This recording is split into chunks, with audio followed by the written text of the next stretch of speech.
اعوذ باللہ من الشیطان الرجیم بسم اللہ الرحمن الرحیم وظللنا علیکم الغمام وانزلنا علیکم المن والسلوى كلوا من طيبات ما رزقناكم وما ظلمونا ولكن كانوا أنفسهم يظلمون وإذ قلنا ادخلوا هذه القرية فكلوا منها حيث شئتم رغدا وادخلوا الباب سجدا وقولوا حطة نغفر لكم خطاياكم وسنزيد المحسنين فبدل الذين ظلموا قولا غير الذي قيل لهم فأنزلنا على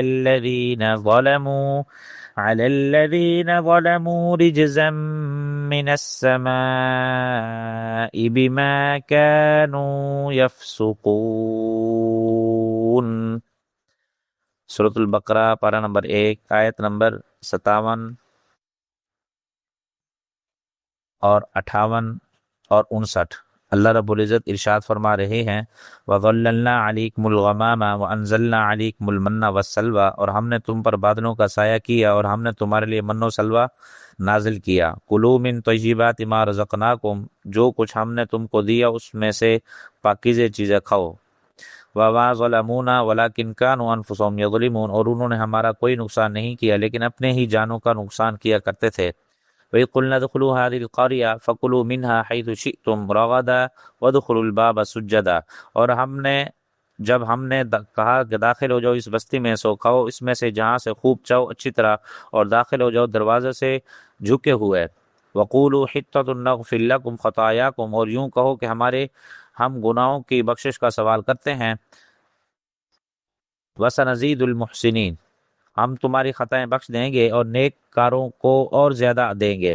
فبدل الذین ظلموا قولا غیر الذی قیل لهم، سو بدل دیا ان لوگوں نے جنہوں نے ظلم کیا بات کو اس بات کے علاوہ جو ان سے کہی گئی تھی۔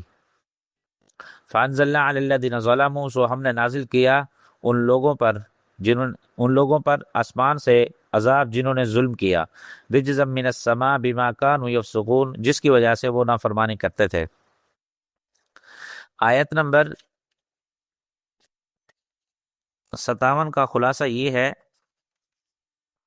کہ جب بنی اسرائیل مصر سے نکلے، دریا پار کر کے ایک بیابان جنگل میں پہنچے جہاں سے ان کو اپنے وطن کنعان جانا تھا، اور وہاں پہنچے 40 سال لگ گئے۔ صبح کو جہاں سے چلتے تھے شام کو وہیں موجود ہوتے تھے۔ دھوپ اور گرمی میں چلنا اور روزانہ چلنا نہایت تکلیف دہ تھا۔ انہوں نے حضرت موسیٰ علیہ السلام سے عرض کیا کہ ہمارے لیے کچھ شے کا انتظام ہو جانا چاہیے۔ موسیٰ علیہ السلام نے برگاہ خداوندی میں دعا کی، جس کی وجہ سے ان کے لیے بادل بھیج دیے گئے۔ دن میں جب وہ سفر کیا کرتے تھے تو بادل ان پر سایہ کرتا تھا، اور ان سایہ میں ان کا سفر طے ہو جاتا تھا۔ چونکہ روزانہ سفر ہی سفر تھا، کسی طرح کی تجارت یا صنعت اور حرفت یا زراعت کا موقع نہیں تھا، اور کھانے کی ضرورت بدستور موجود تھی جس کا ہر انسان محتاج ہے۔ تو ان کی اس حاجت کو پورا کرنے کے لیے اللہ جل شانہ نے ان کے لیے من و سلوہ نازل فرمایا۔ من کے بارے میں علماء تفسیر نے بہت سے اقوال ہیں۔ حضرت ابن عباس رضی اللہ عنہ فرمائی ایسی چیز تھی جو درختوں پر نازل ہو جاتی تھی، صبح جا کر اس میں سے جس قدر چاہتے کھا لیتے تھے۔ حضرت مجاہد نے فرمایا کہ یہ ایک قسم کا گوند تھا۔ حضرت اکرمہ نے بیان فرمایا کہ وہ کوئی چیز تھی جو گاڑے گودے کے مشابہ تھی۔ حضرت قتادہ کا قول ہے کہ یہ لوگ جہاں مقیم ہوتے تھے وہیں برف کی طرح ان کی جگہوں پہ من کا نزول ہو جاتا تھا، جو دودھ سے زیادہ سفید اور شہد سے زیادہ میٹھا ہوتا تھا۔ یہ طلوع فجر سے طلوع شام تک نازل ہوتا تھا، لیکن ایک دن کی ضرورت کے بقدر ہر شخص کو لینے کی اجازت تھی۔ اس میں سے زیادہ لے لیتا وہ خراب ہو جاتا۔ البتہ جمعے کے دن اور ہفتے کے دن دونوں دنوں کے لیے لے لیتے تھے۔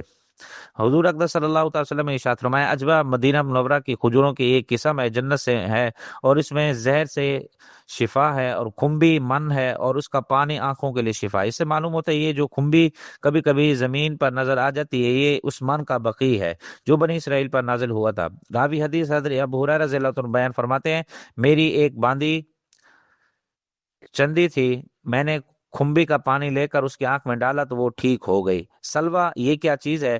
یہ کوئی پرندہ تھا جو بٹیرے کے مشابہ تھا۔ اللہ جل شانہ نے بنی اسرائیل کے پاس جو خوب زیادہ تعداد میں پرندے بھیج دیتا تھا جو ہوا کے ذریعے آ جاتے تھے، وہ لوگ ان کو ذبح کرتے۔ اس بارے میں بھی حکم تھا کہ بقدر ضرورت لے وہ ذخیرہ بنا کر نہ رکھے، لیکن انہوں نے بھی اس بابت عمل نہ کیا۔ من و سلوا دونوں چیز کا ذخیرہ بنا لیا، اور جب دوسرے دن اسے دیکھا تاکہ کھائیں تو اس میں بدبو آ چکی تھی اور خراب ہو چکا تھا۔ حضرت ابو ہریرہ رضی اللہ تعالیٰ عنہ نے فرمایا، رسول اللہ صلی اللہ تعالی وسلم نے ارشاد فرمایا، اگر بنی اسرائیل نہ ہوتے تو گوشت میں تغیر نہ ہوتا اور بدبو نہ ہوتا۔ اگر ہوا نہ ہوتی تو کوئی عورت کبھی بھی اپنے شوہر کی خیانت نہ کرتی۔ صحیح البخاری صفحہ نمبر 459، جلد نمبر 1 کے اندر یہ حدیث پاک موجود ہے۔ مطلب یہ کہ بنی اسرائیل پر اللہ تعالیٰ پر بھروسہ نہ کیا۔ ان کے لیے حکم تھا کہ من و سلوا اٹھا کر نہ رکھیں، لیکن وہ نہ مانے، اٹھا کر رکھا تو اس میں بدبو آ گئی، خراب ہو گیا۔ لہٰذا گوشت کے خراب ہونے کی ابتدا ان لوگوں سے ہوئی تھی، ان کی حرکت کے بد کی وجہ سے ہوئی تھی۔ اسی طرح حضرت حوا نے حضرت آدم علیہ السلام کو جنت کا وہ درخت کھانے پر آمادہ کیا جس کے کھانے سے منع کیا گیا تھا، پھر دونوں نے کھا لیا اور دونوں دنیا میں بھیج دیے گئے۔ شوہر کی خیانت ابتدا میں حضرت حوا نے کی تھی، لہٰذا اس کی نسل میں بھی یہ بات باقی رہے گی۔ اور آیت نمبر 58 اور 59 کا خلاصہ یہ ہے کہ یہ کون سی بستی ہے جس میں داخل ہوئے۔ یہاں اس آیت شریفہ میں ذکر فرمایا، بعض مفسرین نے فرمایا اس سے بیت المقدس مراد ہے، اور بعض حضرات نے فرمایا یہ اریحہ بستی ہے جس میں داخل ہونے کا حکم تھا۔ بنی مفسر ابن کثیر لکھتے ہیں کہ پہلا قول ہی صحیح ہے، کیونکہ یہ مصر سے آ کر اپنے علاقے ارض مقدسہ میں جا رہے تھے اور اریحان کے راستے میں نہیں پڑتا تھا۔ اور پھر لکھتے ہیں کہ یہ واقعہ حضرت موسیٰ علیہ السلام کے زمانے کا نہیں، بلکہ جب بنی اسرائیل 40 سال میدان میں حیران و سرگرداں پھرتے رہے تو حضرت یوشع بن نون علیہ السلام کی معیت میں ان کو بیت المقدس میں داخل ہونا نصیب ہوا۔ ان کے علاقے جسے یہ چھوڑ کر مصر چلے گئے تھے قوم عمالقہ آباد تھی، وہ بڑے قد آور اور قوت و شوکت والے لوگ تھے۔ حضرت موسیٰ علیہ السلام نے جب بنی اسرائیل سے فرمایا کہ چلو اس سرزمین میں داخل ہو جاؤ جو اللہ تعالیٰ نے تمہارے لیے لکھ دی ہے، تو ان لوگوں نے کہا کہ اس میں تو بڑے جابر قسم کے لوگ آباد ہیں، ہمارے بس کا نہیں جو ان سے مقابلہ کریں، تم جاؤ اور تمہارا رب جائے، تو دونوں وہاں جا کر قتال کر لیں۔ ان کی حرکت پر 40 سال کے لیے بیت المقدس کی سرزمین ان پر حرام کر دی گئی۔ پھر یوشع علیہ السلام کی سرگردی میں بیت المقدس فتح ہوا۔ جب بیت المقدس میں داخل ہونے لگے تو حکم ہوا اللہ جل شانہ کا شکر ادا کرتے ہوئے داخل ہو جاؤ، اور کہ اس نے ان کا علاقہ ان کو واپس کر دیا، اس میں فتح یابی نصیب فرمائی، ان کو میدان تی کی حیرانی پریشانی سے نجات دی، اور اس شکر کے اظہار کے لیے عملی تجویز فرمایا اور جھکے ہوئے داخل ہو جاؤ، تواضع کا طریقہ اختیار کرو، غرور و تکبر کے پاس نہ آنا، اور یہ ایسی صورت اختیار نہ کریں کہ جس سے سزا کی کیفیت ظاہر ہو۔ اور ان کو یہ حکم تھا حطۃ کہتے ہوئے داخل ہو جاؤ، جس کا معنی یہ ہے کہ ہم گناہوں کی بخشش کا سوال کرتے ہیں۔ اللہ جل شانہ نے ان سے وعدہ فرمایا کہ ایسا کرو گے تو ہم تمہاری خطائیں معاف فرما دیں گے، اور جو لوگ اچھے کام کرنے والے ہیں ان کا ثواب میں اضافہ کر دیں گے۔ حکم کیا ہوا تھا اور حرکت کیا کی تھی، اسی کو فرمایا کہ ظالموں نے اس کو بدل دیا، جس کا حکم یہ تھا کہ عمل تو اس طرح بدلا کہ جھکے ہوئے داخل ہو جاؤ کی بجائے بچوں کی طرح اپنے دھڑوں پر گھسیٹتے ہوئے داخل ہو جائے، جس میں ایک طرح کا استضاء تھا، اور جو معافی مانگنے کا حکم تھا اس میں ایک طرح عدل بدل کر دیا۔ حطۃ کی بجائے حبۃ فی شعرۃ کہتے ہوئے داخل ہوئے۔ جب انہوں نے ایسی حرکت کی تو اللہ جل شانہ نے ان کی فاسقانہ کرتوتوں کی وجہ سے ان پر عذاب نازل فرمایا۔ یہ عذاب جو بنی اسرائیل پر نازل ہوا تھا ان کو رجز سے تعبیر کیا۔ مفسرین نے لکھا ہے ان لوگوں پر طاعون بھیج دیا گیا، جس کی وجہ سے کثیر تعداد میں بنی اسرائیل کی موتیں ہوئی۔ علماء تفسیر نے یہاں حضور اقدس صلی اللہ علیہ وسلم کا ارشاد بھی نقل کیا ہے کہ طاعون رجز ہے، عذاب ہے جس کے ذریعے تم سے پہلی امتوں کو عذاب دیا گیا۔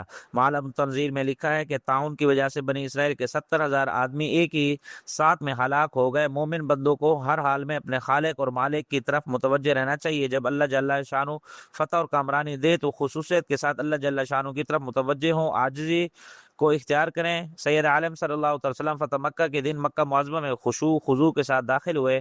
فتح مکہ کے بعد ام ہانی کے گھر میں 8 رکعت نماز نفل پڑھی، یہ چاش کا وقت تھا۔ مفسر ابن کثیر لکھتے ہیں کہ بعض علماء نے اس کو صلاۃ الضحیٰ اور بعض حضرات نے صلاۃ الفتح سے تعبیر کیا۔ جب امیر لشکر کسی شہر کو فتح کر لے تو اس کے لیے مستحب ہے کہ اول مرتبہ جب داخل ہو تو 8 رکعت نفل پڑھے۔ حضرت سعد بن ابی وقاص رضی اللہ عنہ نے جب فارس فتح کیا، ایوان کسریٰ میں داخل ہوئے تو انہوں نے بھی 8 رکعت نماز نفل پڑھی۔ یہ ہمارے لیے بھی بہت بڑا سبق ہے۔ اللہ تعالیٰ عمل کرنے والا بنے، آمین۔ وآخر دعوانا الحمدللہ رب العالمین۔